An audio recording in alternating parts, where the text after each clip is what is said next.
Oke, halo semuanya. Perkenalkan sebelumnya nama saya Muhammad Rehan Ferdinand dari kelompok 5 kelas SQ2. Di proyek kali ini kelompok kami diberikan tugas untuk melakukan testing terhadap situs web lapor. Jadi, seperti yang biasa yang kami lakukan itu tentu saya pasti membuat fitur-fitur tes apa yang akan diujikan nantinya. Dan di sini kebetulan saya bertugas untuk melakukan testing terhadap fitur register dan fitur melapor. Sebelumnya ini udah valid ya.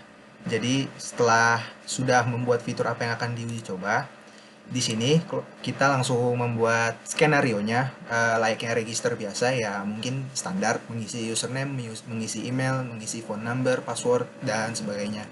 Sama juga lapor. Untuk melapor diperlukan login terlebih dahulu, lalu mengisikan judul laporan, isi dari laporan, tanggal laporan dan sebagainya. Eh, untuk register dan lapor ini kami membuat dua kasus berupa valid dan invalid.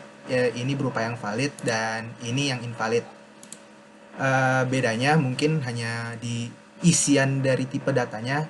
Mungkin seperti nomor telepon yang seharusnya memasukkan nomor, kita memasukkan huruf.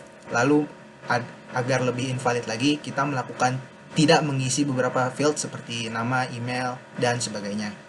Eh, karena untuk mempercepat, jadi sebelumnya sudah saya lakukan testing. Nah, dari testing yang saya lakukan untuk fitur lapor dan registrasi, di sini ada 4 karena satu kasus masing-masing dua skenario, valid dan invalid, dan semuanya sukses dilaksanakan. Maksud sukses itu walaupun invalid tapi tetap sesuai ekspektasi kami bahwa user memang tidak bisa melakukan laporan atau user tidak dapat melakukan register.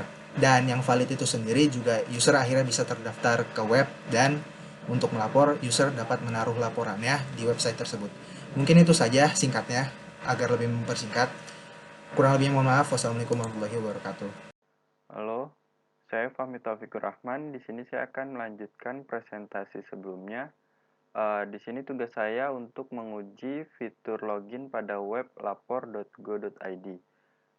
Pada tes monitoring bagian test case sudah dituliskan tes skenario yang saya uji itu login.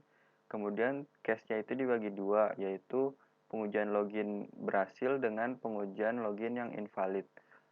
Test step-nya sudah ditentukan. Ini kita gunakan untuk di script Selenium-nya. Kemudian tes datanya itu ada dua, yaitu username dan password.